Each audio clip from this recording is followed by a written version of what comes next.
हे दोस्तों नमस्कार। एक बार फिर से स्वागत है आपके अपने यूट्यूब चैनल देव जी के ट्रिक्स में। दोस्तों मैं पर डेली की तरह हिंदी साहित्य और जल्द ही आपके यहाँ पर प्रैक्टिस सेट लेके आने वाले हैं। अगर आप नए हैं तो चैनल को सब्सक्राइब भी करिए और प्लेलिस्ट के माध्यम से थ्योरी वाले भी वीडियो देखते चलें। चलिए, आवाज़ आ रही है? चलिए, गुड इवनिंग सभी को, गुड इवनिंग सभी को, नमस्कार सभी को, जय हिंद सभी को, वंदे मातरम। स्टार्ट करें। चलिए, पहला प्रश्न आपके सामने दिया गया है। क्वेश्चन करा है, प्रकृति का सुकुमार राजकुमार किसे कहा जाता है? चलिए बताइए, प्रकृति का सुकुमार राजकुमार किसे कहा जाता है? ये यहाँ पर आपको जवाब देना है।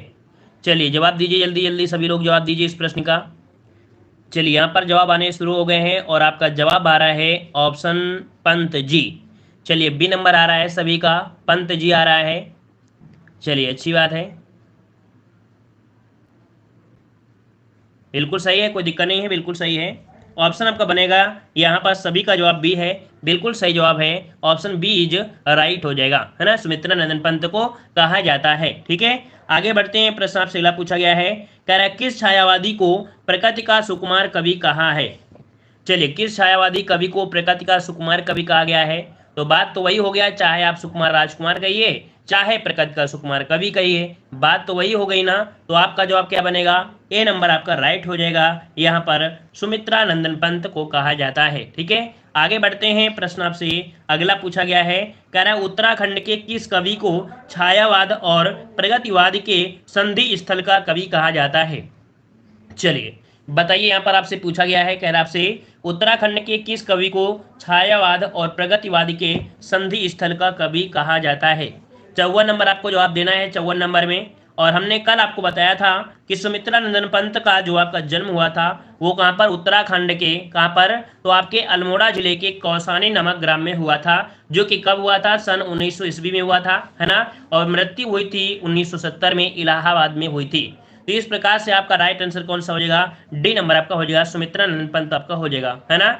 चलिए आगे बढ़ते हैं। प्रश्न आपसे अगला पूछा गया है, जो कि कह रहा है आपसे निम्न में से कौन सी रचना सुमित्रा नंदन पंत की नहीं है?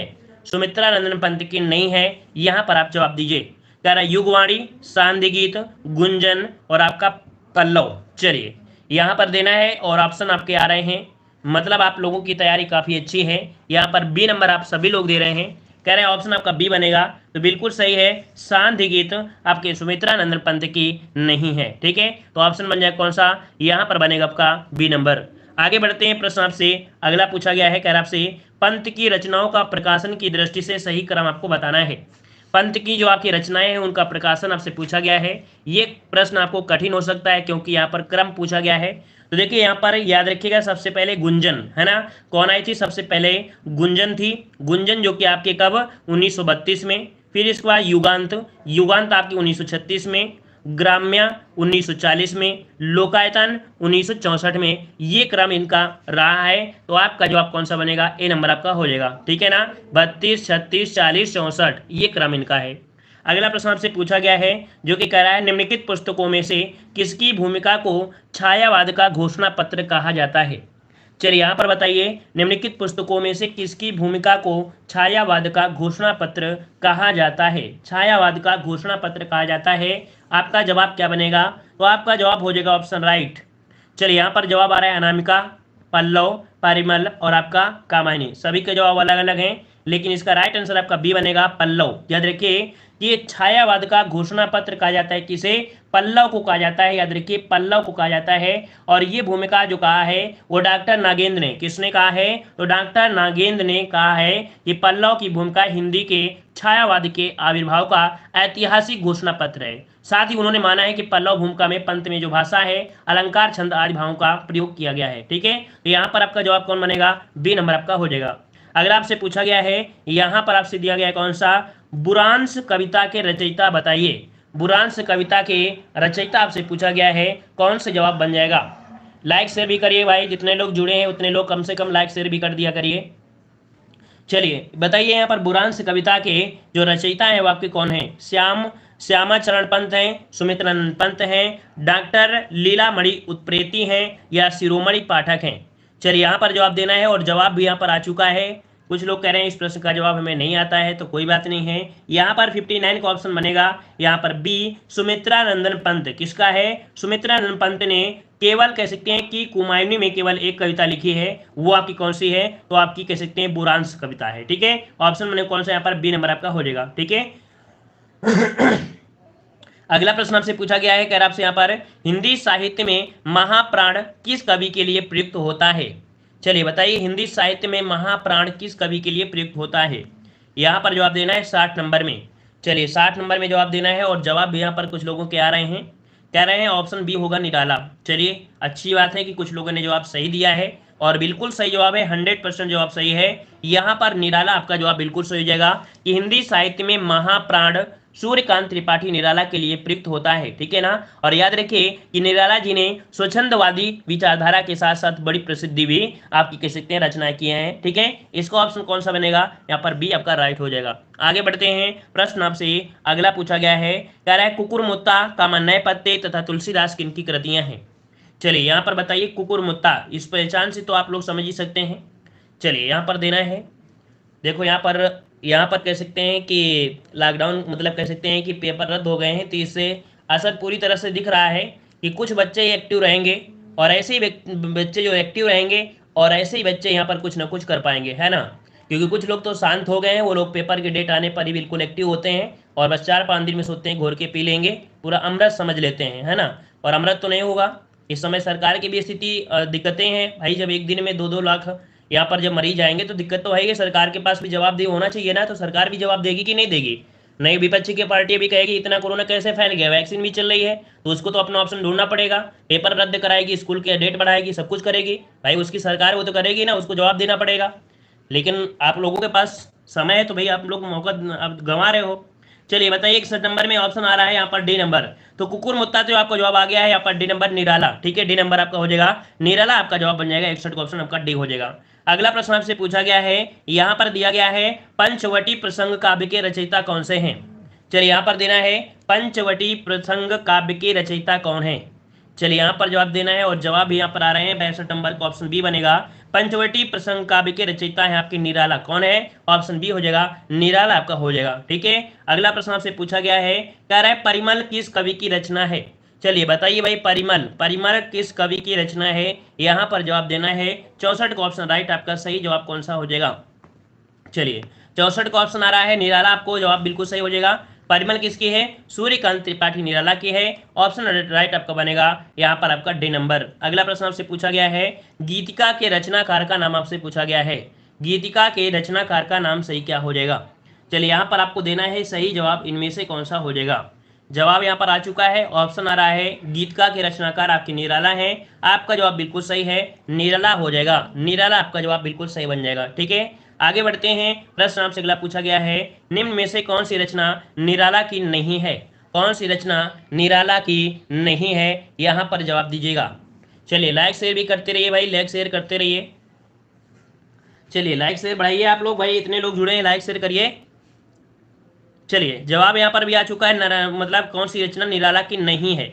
झरना, परिमल, गीतिका, अनामिका। तो यहाँ पर आपका जवाब आ गया है ए नंबर। यहाँ पर देख सकते हैं झरना कह सकते हैं ये निराला की नहीं है। अच्छा है किसकी है? तो ये यहाँ पर पहले से जवाब आ चुके हैं, कह रहे हैं जयशंकर प्रसाद। बिल्कुल सही है कि झरना जो आपकी है किसका है? जयशंकर प्रसाद की रचना है। ठीक है, याद रखिएगा। आगे बढ़ते हैं, प्रश्न आपसे अगला है, निराला का जन्म कहाँ हुआ था? सूर्यकांत त्रिपाठी निराला का जो जन्म हुआ था कहाँ पर हुआ था? चलिए जवाब दीजिए। उत्तर प्रदेश, उड़ीसा, बंगाल, बिहार। जवाब दीजिए। याद रखिए ये आपके हुआ था कहाँ पर? तो आपके ऑप्शन सी बनेगा, बंगाल में हुआ था। याद रखिए निराला का जन्म कहाँ हुआ था? बंगाल में। बंगाल में मेदिनीपुर पड़ता है, बंगाल में एक पड़ता है मेदिनीपुर, मेदिनीपुर नामक ग्राम में हुआ था, जो कि 1896 में। कब? 1896 ईस्वी में आपका हुआ था। ठीक है, याद रहेगा। इनके पिता का नाम राम साय त्रिपाठी था, और माता का नाम पत्नी का नाम क्या था? मनोहरा था। ठीक है, चलिए आगे बढ़ते हैं, प्रश्न आपसे अगला पूछा है जो जरूरी है उसको पढ़ना है। कह रहा है साहित्यिक क्षेत्र में सर्वाधिक विरोध किसका हुआ था? साहित्यिक क्षेत्र में जो विरोध हुआ था वो किसका हुआ था? बताइए सर्वाधिक विरोध किसका हुआ 68 नंबर में। चलिए, तो 68 का ऑप्शन आपका बी बनेगा, निराला का। याद रखिए कि निराला को केवल व्यक्ति के रूप में ही परिस्थितियों का सामना नहीं करना पड़ा, इन्हों कई रूपों में इनको सामना करना पड़ा था। ठीक है, इनका प्रबल विरोध आपका हुआ था। ठीक है, तो ऑप्शन कौन सा बनेगा यहाँ पर आपका बी नंबर आपका बन जाएगा। अगला प्रश्न आपसे पूछा गया है कि निम्न पंक्तियां किस प्रसिद्ध लंबी कविता से उद्धृत हैं। यहाँ पर दिया गया है प्रतिपल परिवर्तित व्यूह कामा भेद कौशल समूह राक्षस विरुद्ध प्रत्युह क्रुद्ध कपि विषम। मतलब ये पंक्ति जो आपकी है, ये आपकी पंक्ति कहां पर है, ये पंक्ति आपको मिलेगी जब आप पढ़ेंगे राम की शक्ति पूजा। क्या पढ़ेंगे, राम की शक्ति पूजा, जो कि कह सकते हैं सूर्यकांत त्रिपाठी निराला की पंक्तियों से उद्धृत किया गया है, राम की शक्ति पूजा से अवतरित किया गया है। ठीक है, इसमें राम और रावण युद्ध का वर्णन किया गया है। याद रखिए, राम रावण का यहाँ पर कह सकते हैं वर्णन किया है, उनके युद्ध का वर्णन किया गया है, जो कि 1936 में कह सकते हैं ये रचना आपकी प्रकाशित हुई थी। ठीक है, आगे बढ़ते हैं। प्रश्न आपसे अगला पूछा गया है कि निराला की निम्नलिखित कविताओं में से कौन लंबी कविता नहीं है।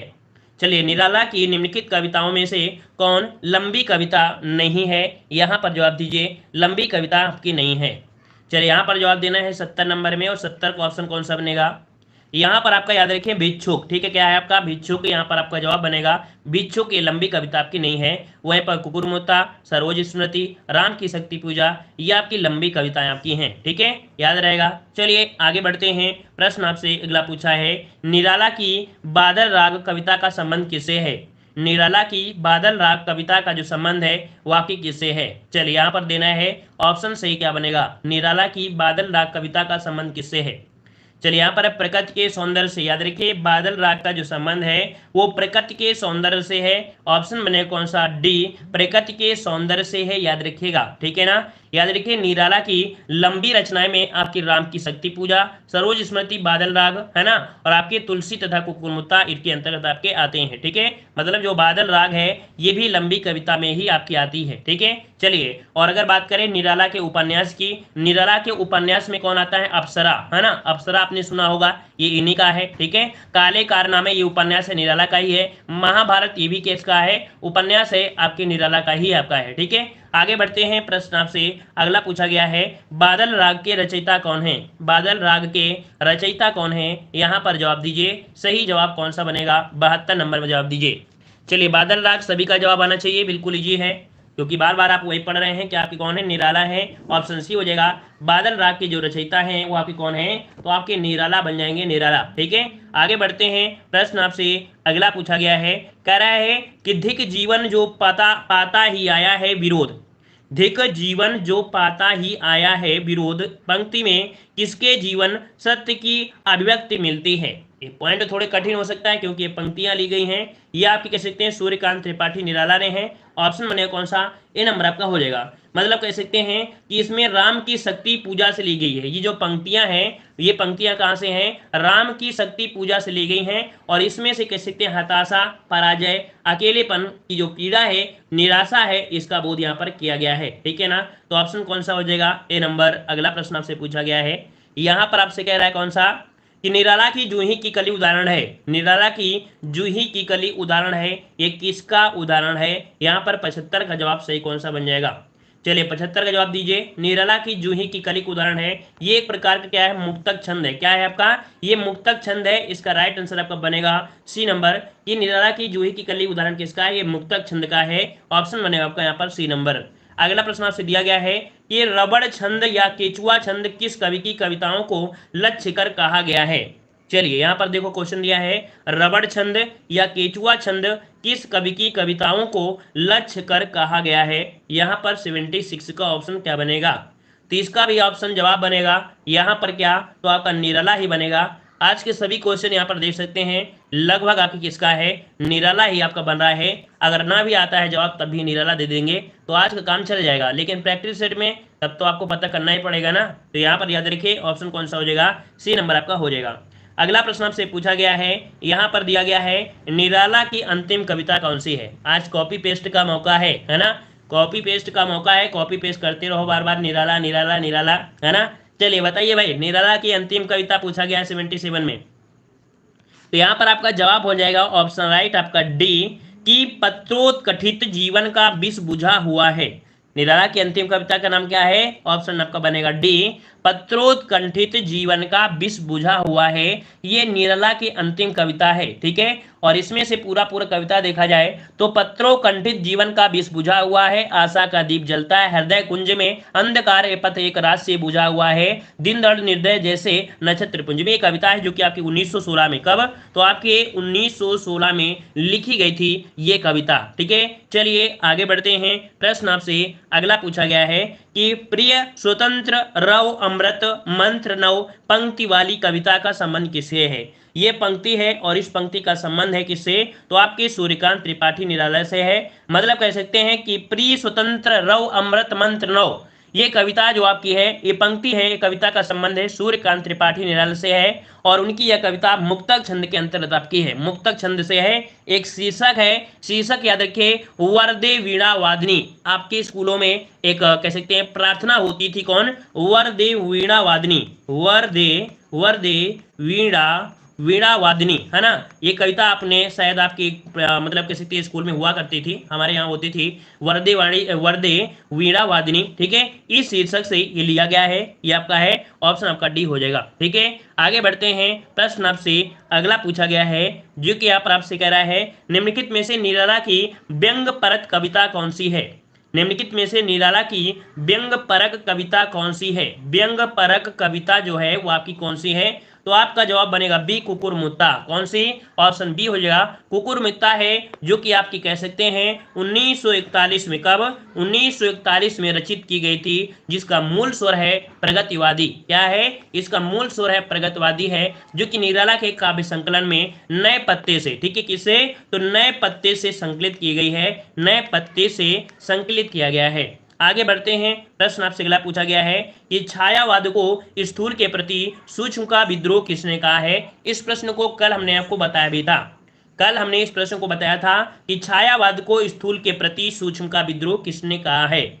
यहाँ पर 80 का ऑप्शन क्या बनेगा? ऑप्शन राइट आपका बनेगा यहाँ पर जवाब, ऑप्शन बनेगा डी नंबर, डॉक्टर नगेंद्र ने। याद रखिए, छायावाद को स्थूल के प्रति सूक्ष्म का विद्रोह डॉक्टर नागेंद्र ने कहा है, ठीक है। ऑप्शन बनेगा कौन सा? यहाँ पर डी नंबर आपका हो जाएगा, ठीक है। हाँ, एक पॉइंट याद रखिए, महादेवी वर्मा के अनुसार छायावाद प्रकृति के बीच जीवन का उद्गीत है, ये उन्होंने कहा है। राम कुमार वर्मा के अनुसार देखा जाए तो आत्मा और परमात्मा का गुप्त कह सकते हैं रहस्यवाद है, ये डॉक्टर राम कुमार वर्मा ने कहा है, ठीक है। चलिए आगे आते हैं। प्रश्न आपसे अगला पूछा गया है कि छायावाद विलायती अभिव्यंजनावाद का विलायती संस्करण है। यह जो कथन है किसका है? ये कथन किसका है? तो इसका जवाब बनेगा डी, ये रामचंद्र शुक्ल का है। ये कथन किसका है? तो रामचंद्र शुक्ल का है, याद रखिएगा। यहाँ पर आपका डी नंबर आपका बन जाएगा, ठीक है। आगे बढ़ते हैं। प्रश्न आपसे पूछा गया है, देखो एक बार वीडियो को लाइव देख रहे हैं तो देखिए, लेकिन एक बार दोबारा से रिवीजन जरूर करिएगा।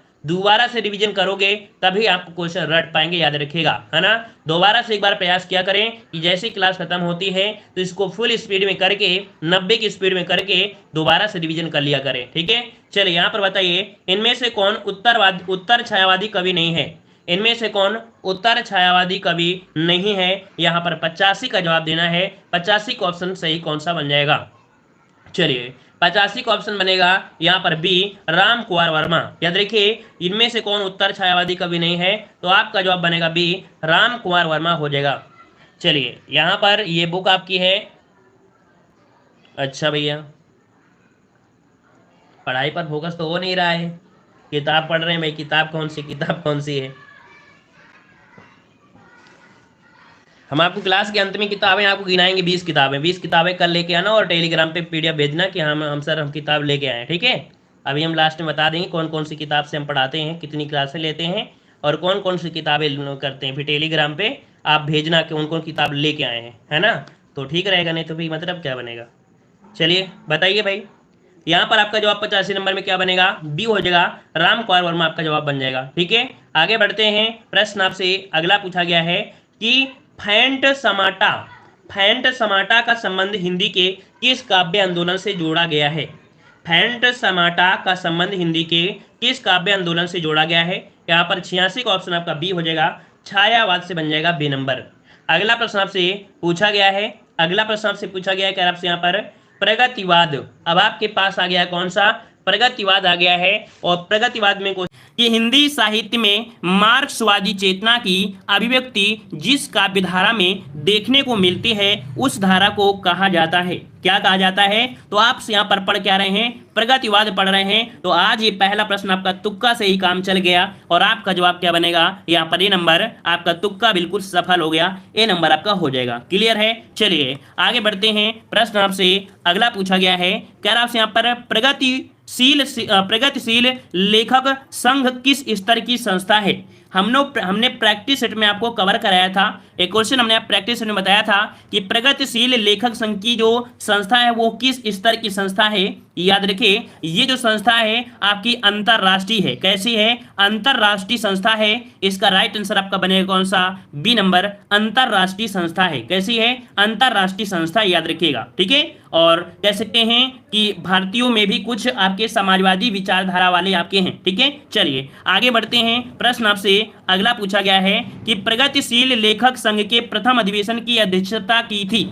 इस प्रश्न को हमने देखो बताया है ना, इस प्रश्न को हमने कई बार आपको बताया है कि प्रगतिशील लेखक संघ के जो प्रथम अधिवेशन की जो अध्यक्षता किया था वो किसने किया था। चलिए यहाँ पर जवाब देना है और ऑप्शन आने शुरू हो गए हैं। ए नंबर आ रहा है, ए नंबर आ रहा है और किसी का सी भी आ रहा है। याद रखिए इसका राइट आंसर आपका ए हो जाएगा, प्रेमचंद। आप कोई भी प्रैक्टिस सेट उठाकर देखिएगा, अगर हिंदी साहित्य के 10 क्वेश्चन होंगे तो ये क्वेश्चन आपको 100% देखने को मिलता है प्रगतिशील से। ठीक है, और कौन है आपके? तो प्रेमचंद, ये आपके पहले थे, है ना। और अगर हम बात करें कि इसकी स्थापना कब की गई थी, प्रगतिशील लेखक संघ की स्थापना जो की गई थी वो आपकी कब की गई थी? ये किसी को पता है क्या? नहीं पता है तो याद रखिए 1936 में। कब? 1936 में प्रगतिशील लेखक संघ की स्थापना की गई थी। चलिए आगे बढ़ते हैं, अगले प्रश्न को आते हैं, देखते हैं कोई क्वेश्चन मिल जाए। चलिए क्वेश्चन आ गया है, क्या आपसे यहाँ पर प्रगतिशील लेखक संघ की स्थापना कब की गई थी? चलिए यहाँ पर जवाब दीजिए, सही जवाब क्या बनेगा? चलिए जवाब आने शुरू हो गए हैं और यहाँ पर जवाब आ रहा है ऑप्शन राइट। ऑप्शन राइट आपका यहाँ पर आ रहा है बी नंबर। तो आपका जवाब बिल्कुल सही है, यहाँ पर बी नंबर आपके 1936 में। कब? 1936 ईस्वी में की गई थी सज्जाद अली और डॉक्टर मुल्कराज आनंद के प्रयासों से। किसके? याद रखिए 2 पॉइंट कि सज्जाद अली और डॉक्टर मुल्कराज आनंद के प्रयास से भारतवर्ष में भी इस संस्था की शाखा खुली थी। ठीक है, चलिए आगे बढ़ते हैं। प्रश्न आपसे अगला पूछा गया है, क्या आपसे यहाँ पर लखनऊ में आयोजित 1936 के प्रगतिशील लेखक संघ के ऐतिहासिक आयोजन के अध्यक्ष कौन थे? तो देखो पहला जो आपका हुआ था 1936 में अपने इंडिया में, है ना, वो भी कहां पर? लखनऊ में हुआ था। और इसके जो आपके अध्यक्ष थे तो अभी हमने आप लोगों ने बताया, अभी आप सभी ने बताया कि इसके आपके कौन थे? तो आपके प्रेमचंद थे, है ना। तो ऑप्शन क्या बनेगा? ऑप्शन ए बनेगा, प्रेमचंद थे। ठीक है, चलिए यहाँ पर देखो, यहाँ पर पूरा अध्यक्षता पूछा है ना, कुछ लोग जवाब यहाँ पर डी आए हैं। तो आपको बता दें स्थापना अगर बात करता है अपने भारत में तो मुल्कराज आनंद होंगे, है ना, और आपके कौन? सज्जाद अली होंगे। लेकिन अध्यक्ष आपके थे वो आपके कौन? प्रेमचंद थे, जो कि आपके कहाँ हुआ था? लखनऊ में पहला आपका हुआ था। ठीक है, अगला क्वेश्चन आपसे पूछा गया है कि प्रगतिशील लेखक संघ की जो स्थापना लंदन में हुई थी वो किसके प्रयास से हुई थी? यहाँ पर बताइए, प्रगतिशील लेखक संघ की स्थापना लंदन में किसके प्रयास से हुई थी? तो कह सकते हैं स्थापना के समय आपके ये भी थे, है ना, स्थापना के आपके थे। तो इसका मतलब है जो अभी हमने बताया वही ऑप्शन इसमें मिलेगा। कौन सा ऑप्शन मिल रहा है? चलिए ऑप्शन आ रहा है यहाँ पर आपका सी नंबर। तो बिल्कुल जवाब सही है, मुल्कराज आनंद एवं सज्जाद जहीर, है ना। जवाब यहाँ पर आपका सी हो जाएगा। क्लियर है? यहाँ तक क्वेश्चन आपको थोड़ा कठिन लग रहे होंगे, 2-3 क्वेश्चन और कठिन मिलेंगे, इसके बाद आपको सरल मिलेगा। चलिए नागार्जुन का असली नाम क्या है? नागार्जुन का असली नाम क्या है? नागार्जुन का नाम आपने सुना होगा, है ना। नागार्जुन जो कि याद रखिए इसका आपका जवाब हो जाएगा कौन सा? यहाँ पर जवाब आ रहा है 16 का ऑप्शन सी, वैद्यनाथ मिश्र। याद रखिएगा कि बाबा के नाम से प्रसिद्ध, याद रखिए इन्हें बाबा के नाम से भी जानते हैं। किस नाम से? बाबा के नाम से। बाबा के नाम से प्रसिद्ध कवि नागार्जुन का वास्तविक नाम क्या था? वैद्यनाथ मिश्र था, है ना। ये कैसे कवि हैं? तो प्रगतिवादी विचारधारा के कवि हैं। जन्म की बात करें तो 1911 में मधुबनी कहाँ पड़ता है? मधुबनी। तो मधुबनी की पेंटिंग आपको प्रसिद्ध है, कहाँ की? बिहार के है। तो बिहार में इनका जन्म हुआ था, तरौनी नामक गांव में। कहां पर? तरौनी नामक गांव में। इनके पूरे क्वेश्चन जो बताए हैं ये सभी क्वेश्चन आपके पूछे गए हैं एग्जाम में, है ना। कब हुआ था? तो आपकी 1911 में। कहां पर? मधुबनी बिहार में हुआ था, जो कि गांव का नाम तरौनी गांव में हुआ था। ठीक है, चलिए आगे बढ़ते हैं। प्रश्न आपसे अगला पूछा गया है, कह रहा है कह रहा है नागार्जुन किस वर्ग के कवि हैं। चलिए इस प्रश्न का जवाब दीजिए और प्रयास करिए कि ये प्रश्न आप लोग सही कर दें, क्योंकि अभी हमने बातों ही बातों में आपका यहाँ पर आंसर बताया है कि जो आपके नागार्जुन थे वो कैसे कवि हैं। तो ये कवि थे आपके प्रगतिवादी विचारधारा कवि हैं। कैसे हैं, तो आपका जवाब यहाँ पर आ रहा है, यहाँ पर प्रगतिवादी आ रहा है, बी नंबर आपका राइट आंसर हो जाएगा। प्रगतिवादी विचारधारा के आपके कवि थे, है ना। याद रखिएगा कि जो आपके नागार्जुन है, नागार्जुन इन्होंने देखा जाए तो आपके हिंदी साहित्य में नागार्जुन तथा मैथिली यात्रा में उपनाम की रचनाएं भी किया है, ठीक है ना। और नागार्जुन ने संस्कृत और बंगला में भी काव्य रचना किया है। किसमें, संस्कृत और बंगला में भी काव्य रचना इन्होंने किया है, ठीक है। चलिए आते हैं अगले प्रश्न को। प्रश्न आपसे अगला पूछा गया है, यहां पर दिया है प्यार आपसे, नागार्जुन की निम्नलिखित रचनाओं में से कौन सी खड़ी बोली हिंदी में नहीं लिखी गई है। कह रहा है नागार्जुन की ऐसी कौन सी रचना है जो हिंदी खड़ी बोली में नहीं लिखी गई है। यहाँ पर आपका 19 का जवाब थोड़ा सा कठिन हो सकता है। याद रखिए ये है आपकी पत्रहीन नग्न गाछ।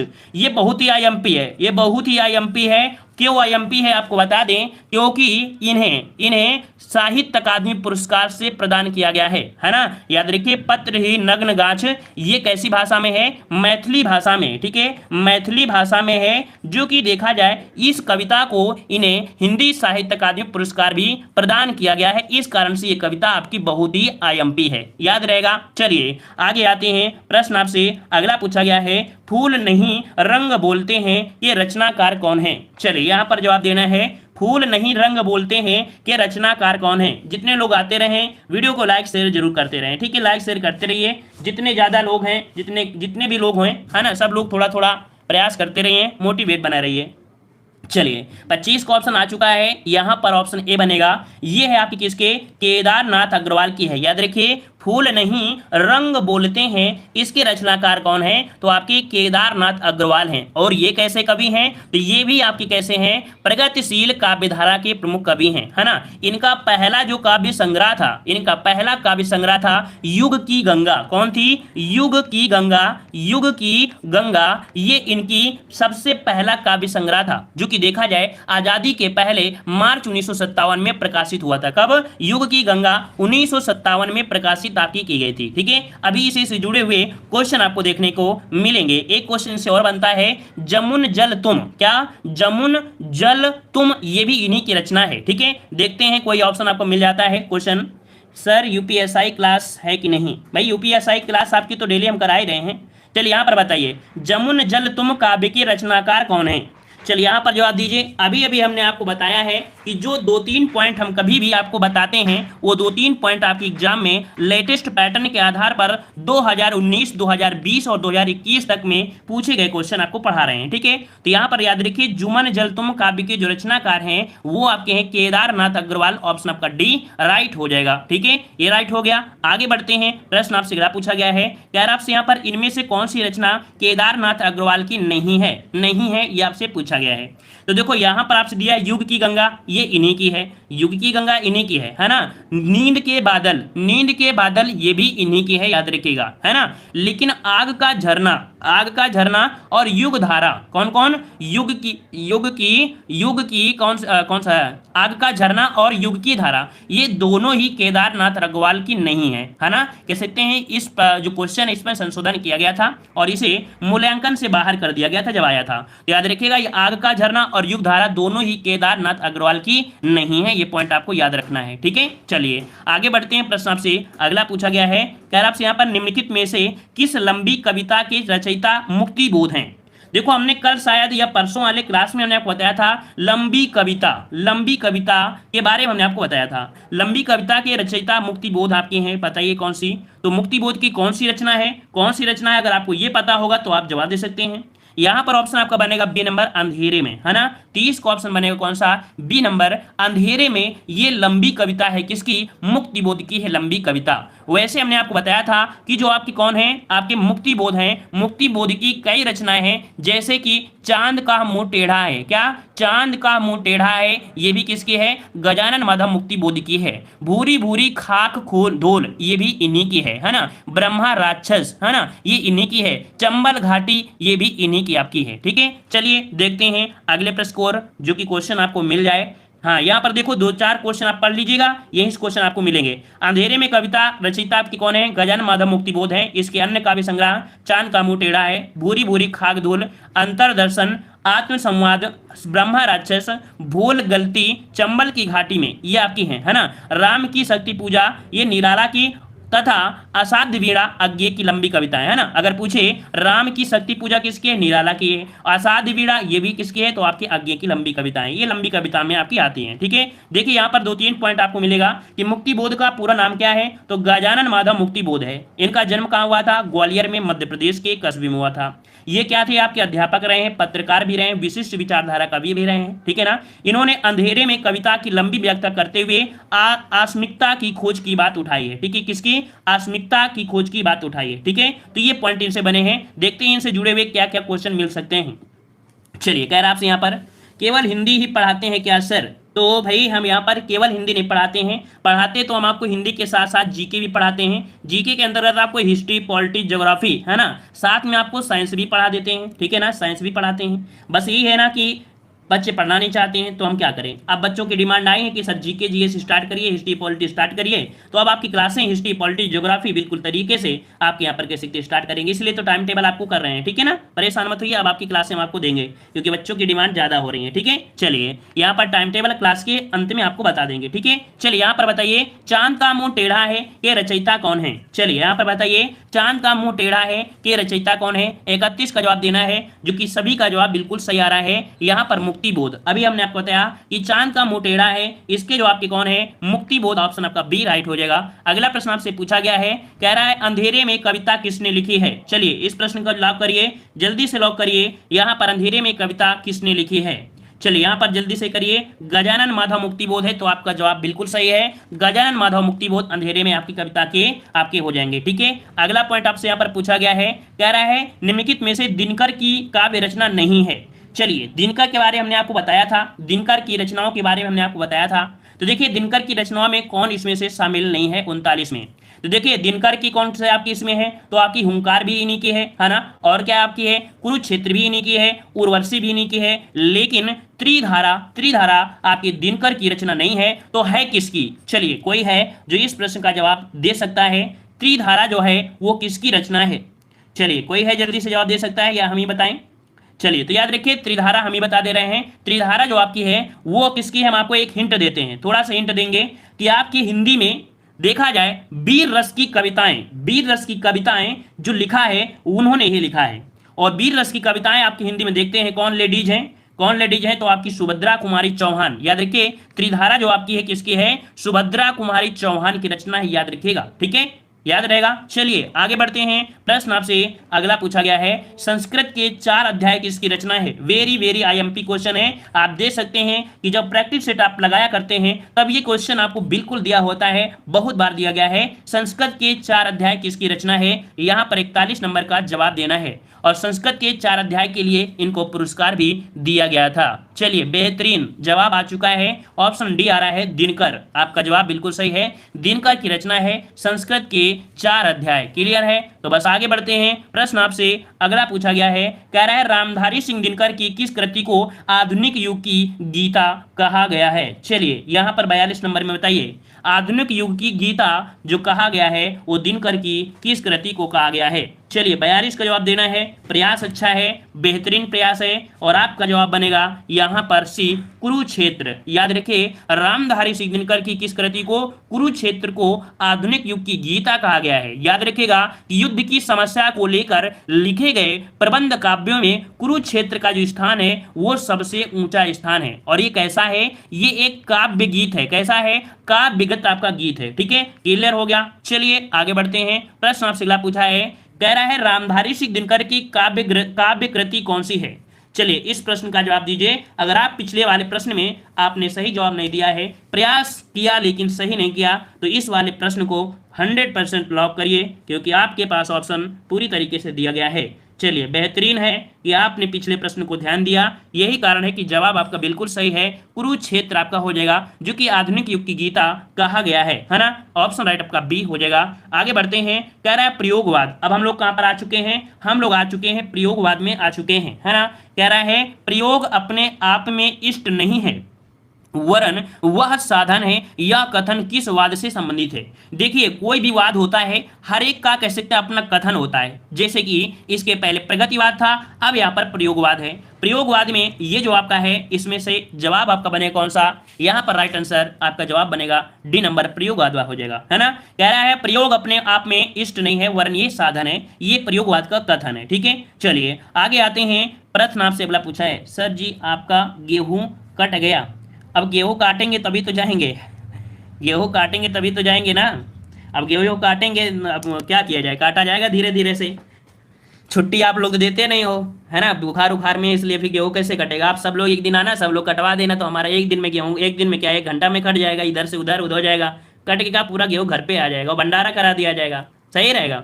एक दिन भंडारा हो जाएगा सब लोगों का, बस सही रहेगा। चलिए यहाँ पर बताइए, क्वेश्चन नंबर 2 आ गया है। कह रहा है अज्ञेय का पूरा नाम बताइए। फटाफट क्वेश्चन देना है, अज्ञेय का पूरा नाम बताना है। सही क्या बनेगा, बेहतरीन क्वेश्चन है, बार बार पूछा जाने वाला क्वेश्चन है। और जब भी कभी किसी का उपनाम होता है, वो हमेशा वन आपके कह सकते हैं, आपके सिंगल उद्धरण चिन्ह से आपका होता है ना। चलिए यहाँ पर 2 का ऑप्शन क्या बनेगा, 2 का ऑप्शन आ रहा है यहाँ पर सी, सचिदानंद हीरानंद वास्यन, है ना, ये इनका पूरा नाम है। चलिए आगे बढ़ते हैं। प्रश्न आपसे अगला पूछा गया है, प्रयोगवाद की जन्मदात्री पत्रिका कौन सी है। प्रयोगवाद की जन्मदात्री पत्रिका जो है वो आपकी कौन सी है। तार सप्तक, प्रतीक, नए पत्ते या नई कविता। 7 का जवाब देना है। 7 का जवाब क्या बनेगा, तो याद रखिए प्रयोगवाद की जन्मदात्री पत्रिका है कौन, तो आपकी प्रतीक। क्या बन जाएगा, प्रतीक आपका जवाब बनेगा बी, प्रतीक है, जो कि देखा जाए मुख्य स्वर, है ना, मुख्य स्वर प्रतीक पत्रिका के प्रकाशन के साथ ही सुनाई देता है ना। तार सप्तक की बात करते हैं, तार सप्तक क्या है, तो तार सप्तक ये क्या है, काव्य संग्रह है, जो कि प्रकाशित होने के उपरांत प्रयोगवाद की आलोचनाएं इसमें से देखने को मिलती हैं। देखते हैं यहाँ पर कौन क्वेश्चन बनेंगे, बेहतरीन क्वेश्चन है। कह रहा है तार सप्तक कामा दूसरा सप्तक कामा तीसरा सप्तक का संपादन किसने किया था। चलिए यहाँ पर जवाब दीजिए। हिंदी साहित्य का बेहतरीन से बेहतरीन क्वेश्चन आपके हैं, बस आपको थोड़ा सा अपनी मेमोरी पावर को थोड़ा सा बड़ा करना पड़ेगा, है ना, ताकि कोई भी क्वेश्चन हिंदी साहित्य से छूट कर ना जा पाए। ठीक है, बस अपने तैयारी को रिवीजन के तौर पर डेली यहाँ पर रिवीजन करते रहिए। चलिए तार सप्तक, दूसरा सप्तक, तीसरा सप्तक का जो संपादन है वो किसने किया था। जवाब यहाँ पर आ चुके हैं, ऑप्शन बनेगा यहाँ पर ए नंबर, अज्ञेय थे। कौन थे, अज्ञेय। देखो यहाँ पर जवाब आ गया है और बिल्कुल सही है, कोशिश करने वालों को कभी हार नहीं होती है। देखो यहाँ पर 3 पॉइंट आपको बताने वाले हैं, इसको नोट करिएगा। पहला तार सप्तक मतलब कह सकते हैं कि तार सप्तक का प्रकाशन कब हुआ। तार सप्तक का जो प्रकाशन हुआ था, है ना, ये प्रकाशन हुआ था 1943, ये पहली डेट आपको याद करना है। दूसरी डेट आपको ये याद रखना है कि दूसरा तार सप्तक कौन, सेकंड वाला जो तार सप्तक है ये आपका आया था 1951 में। कब, 1951 में। और तीसरा तार सप्तक जो आपका है वो कब आया था, तो 1959 में। कब, 1959 में तीसरा आपका तार सप्तक आया था। यही क्वेश्चन अभी आपको बनने वाले हैं, यही क्वेश्चन। पहला क्या है, तार सप्तक की स्थापना 1943, दूसरा 1951 और तीसरा 1959। ठीक है, चलिए यहां पर बताइए, जो कि अभी हमने आपको बताया। बताइए भाई तार सप्तक का प्रकाशन वर्ष, जल्दी से बताइए, जल्दी से लॉक करिए, जल्दी से लॉक करिए, जल्दी से लॉक करिए, फटाफट लॉक करना है। चलिए यहाँ पर जवाब आ चुका है, 9 का ऑप्शन आ रहा है यहाँ पर आपका बी नंबर, बिल्कुल सही है, बी नंबर आपका जवाब बनेगा। आपकी 1943 में तार सप्तक का प्रकाशन हुआ था, है ना, किया था ना। दूसरा प्रकाशन आपको फिर से रिवीजन करा दे रहे हैं। दूसरा तार सप्तक आपके 1951 में, ठीक है, और तीसरा तार सप्तक तो आपके 1959 में। ठीक है, चलिए इसी से रिलेटेड क्वेश्चन आपके सामने है, तीसरा सप्तक कब प्रकाशित हुआ, तीसरा सप्तक कब प्रकाशित हुआ, जल्दी जल्दी यहाँ पर बताइए। चलिए यहाँ पर जवाब आ गया है, 13 का ऑप्शन आ रहा है, 13 का ऑप्शन आ चुका है, यहाँ पर ऑप्शन आ चुका है 13 में। चलिए लॉक करते हैं, आपका जवाब बिल्कुल सही है, यहाँ पर 1959 आपका जवाब बिल्कुल सही बन जाएगा। 1959 में ये तीसरा आपका था, है ना। द्वितीय वाला कितना था, 1951 और पहला था 1943। आई होप ये तीनों पॉइंट आपके क्लियर आपके हो गए। किसके द्वारा किए गए थे तार सप्तक, तो याद रखिए हिंदी में प्रयोगवाद का जो प्रारंभ है, हिंदी में जो प्रयोगवाद का प्रारंभ है वो आपके 1943 से अर्थात अज्ञेय द्वारा ही संपादित तार सप्तक के प्रकाशन से माना जाता है। यह है क्या, तो तार सप्तक में है क्या, तो तार सप्तक में जितने भी प्रयोगवादी कवि हैं उनकी रचनाओं का संग्रह तार सप्तक में ही मिलता है। याद रखिएगा तार सप्तक कवि में 7 कवि शामिल है। कौन कौन, तो आप कह सकते हैं तार सप्तक में कितने, 7 कवि आपके शामिल है। कितने, 7 कवि आपके शामिल हैं आपकी, इसीलिए इन्हें तार सप्तक के नाम से जाना जाता है। ठीक है, चलिए यहां पर तार सप्तक को या देखा जाए तो एक होता है, आपको हम ट्रिक बता देते हैं ताकि आपको याद रहेगा। एक आपका है अमुने, अमुने गिरा प्रभा, क्या क्या है, अमुने गिरा प्रभा। देखिए 1 2 3 4 5 6 7, 7 लोग हैं। ये 7 लोग कौन है, एक अज्ञेय हो जाएंगे, अज्ञेय हो गए। दूसरा आपका मुक्तिबोध हो गए, ठीक है। तीसरा आप जो आपके हैं वो आपके नेमीचंद है, नेमीचंद जैन है। तीसरा है गिरजा कुमार माथुर, ठीक है। और पांचवें जो आपके हैं वो रामविलास शर्मा है, ठीक है। प्रा से हो जाएगा क्या, प्रभाकर हो जाएगा, और भा से बन जाएगा भरत भूषण अग्रवाल। ये 7 लोग हैं, ये 7 कवि हैं। तो ऐसे आपका थोड़ा सा नोट करिएगा। वैसे ट्रिक तो आप अपने मन से भी तैयार कर सकते हैं, है ना, क्योंकि ट्रिक आपकी अपनी मन से अगर तैयार की जाए वो ट्रिक आपकी हमेशा चलती है, ठीक है। वैसे प्रयास हमने किया है, थोड़ा बहुत याद रहेगा। चलिए यहाँ पर बताइए, यहाँ पर बताना है 14 नंबर क्वेश्चन कि प्रयोगवादी कवियों की रचनाएं किस सप्तक में संग्रहित हैं। चलिए यहाँ पर 14 नंबर में 14 का जवाब दीजिए, 14 का जवाब दीजिए कि प्रयोगवाद कवियों की जो रचनाएं हैं वो किस सप्तक में संग्रहित हैं। अभी हमने आपको बताया, यहाँ पर जवाब क्या बनेगा, तो जवाब बनेगा ऑप्शन ए, तार सप्तक में। क्या, तार सप्तक में। अभी यहाँ पर कह सकते हैं, देखो क्या होगा, यहाँ पर हमको जैसे कवर होती है तो हम आपको ट्रिक के माध्यम से प्रयास किया करेंगे कि एक दिन में कम से कम आपको 5-6 राइटर की ट्रिक बना दें, ताकि जब भी क्लास लें तो एक ट्रिक के माध्यम से 5-6 राइटर आपके तैयार हो जाएं, ठीक है। तो ट्रिक का भी प्रयोग करेंगे, अभी आपको पढ़ा दें, क्योंकि जब बेस तैयार होता है तभी ट्रिक फॉलो होती है, अन्यथा ट्रिक भी हवा में उड़ जाती है, ठीक है ना, इस कारण से। चलिए यहाँ पर देते हैं अगले प्रश्न को। कह रहा है अज्ञेय कौन से वाद के कवि हैं। चलिए लॉक करिए, सभी लोग इस प्रश्न को लॉक करिए, अज्ञेय कौन से वाद के कवि हैं। तो अभी हमने आपको बताया कि अज्ञेय जो आपके हैं वो प्रयोगवाद के कवि हैं, जिन्होंने तार सप्तक का प्रकाशन किया था। आपका जवाब यहाँ पर आपका बी राइट हो जाएगा। क्लियर है। चलिए कमाल के लोग हैं, जवाब भी बिल्कुल फटाफट आ रहे हैं, नकल करने का भी तरीका बेहतरीन है। चलिए बताइए, तार सप्तक में संकलित कवियों को राहों के अन्वेषी कहा था। कह रहा है तार सप्तक में संकलित कवियों को, और तार सप्तक में कितने लोग हैं, 7 लोग। कितने लोग हैं, 7 लोग हैं। ट्रिक अभी हमने क्या बताया, ट्रिक अभी हमने आपको फिर से रिवीजन करा दे रहे हैं। ट्रिक हमने आपको बताया अमुने गिरा प्रभा, ये 7 लोग हैं जिनको देखा जाए कि राहों के अन्वेषी जो कहा था वो किसने कहा था। यहाँ पर 16 का ऑप्शन आ चुका है और ऑप्शन बनेगा बी, आपके अज्ञेय ने कहा है। किसने, अज्ञेय ने कहा है। याद रखिए जो इसमें शामिल है उन्हीं में एक आपके कौन है, तो आपके अज्ञेय ने इन्हें राहों के अन्वेषी कहा है। अन्वेषी मतलब खोजकर्ता के होते हैं, ठीक है। तो ऑप्शन आपका बी हो जाएगा। आगे बढ़ते हैं, कह रहा है इनमें से कौन तार सप्तक में शामिल नहीं है। तो देखिए अभी हमने आपको ट्रिक बताया, अब देखो कितना आसान हो जाएगा। अब टेस्ट जो आपका है बहुत आसान लगेगा। देखिए ट्रिक हमने जो लिखा है उस ट्रिक के अकॉर्डिंग आप देखिए, हमने लिखा था अभी ट्रिक में अमुने, क्या लिखा था, अमुने गिरा प्रभा। अब ये बताइए इनमें से कौन शामिल आपका है या नहीं मिला है, कौन कौन। तो आ से क्या होता है, अज्ञेय हो गया। म से मुक्तिबोध हो जाएगा, है ना। ने से हो जाएगा नेमीचंद जैन, और गी से हो जाएगा गिरजा, रा से हो जाएगा रामविलास शर्मा, पा से हो जाएगा प्रभाकर माचवे, और भा से हो जाएगा भरत भूषण अग्रवाल। अब देखिए कि आपका जवाब कितना आसान हो गया, और यहाँ पर 18 का ऑप्शन बन जाएगा बी नंबर, शमशेर इसमें से शामिल नहीं है। शमशेर इसमें शामिल नहीं है। आसान हो गया ना। हर चीज आसान होती है जब उसको थोड़ा सा समय दिया जाए तो, ठीक है। यहां पर बताइए, कह रहा है केदारनाथ सिंह किस सप्तक के कवि हैं। चलिए बताइए केदारनाथ सिंह किस सप्तक के संकलित कवि हैं। चलिए केदारनाथ आपको दिया गया है और आपका जवाब यहां पर सही कौन सा बन जाएगा। चलिए जवाब आ रहा है 27 नंबर में, ऑप्शन सी हो जाएगा तीसरा सप्तक में। याद रखिए जो केदारनाथ सिंह है वो तीसरे तार सप्तक में संकलित आपके कवि हैं। इसका राइट आंसर आपका बनेगा सी नंबर आपका बन जाएगा, ठीक है। आगे बढ़ते हैं, प्रश्न आपसे अगला पूछा गया है कि नई कविता के तीसरा सप्तक के कवि कौन है। पहले प्रश्न में आपने जवाब गलत दिया है, कोई बात नहीं है, पहला आपके सामने था, अब आपके सामने वही क्वेश्चन रिपीट हुआ। लॉक करिए ऑप्शन को, नई कविता के तीसरा सप्तक के कवि आपके कौन बन जाएंगे। तो आपका जवाब ए नंबर आपके केदारनाथ सिंह। कौन, केदारनाथ सिंह, ऑप्शन आपका ए नंबर आपका हो जाएगा, ठीक है भाई। लाइक शेयर करते रहिए, जितने लोग जुड़ते जा रहे हैं लाइक शेयर करते रहिए, मोटिवेट हमें बनाते रहिए, हमेशा मोटिव बनाए रखिए, क्योंकि आप समझदार हैं कि इस समय सभी लोग डिमोटिवेट हो चुके हैं, आप भी हुए हैं, लेकिन हम आपके लिए देख सकते हैं कि लगातार प्रैक्टिस करा रहे हैं, प्रैक्टिस कराते रहेंगे ताकि आपका जो पढ़ा हुआ है वो रिवीजन पे रहे, भूले ना, ठीक है। तो मोटिवेट करते रहिए, लाइक शेयर करते रहिए, जितना आपसे हो सकता है उतना आप करिए, और जितना हमसे हो सकता है उतना हम आपके लिए करते हैं, ठीक है। मोटी नहीं करना है, मोटिवेट करने के बोला है। चलिए यहाँ पर पूछा गया है कि चौथा सप्तक में संकलित कवित्री हैं।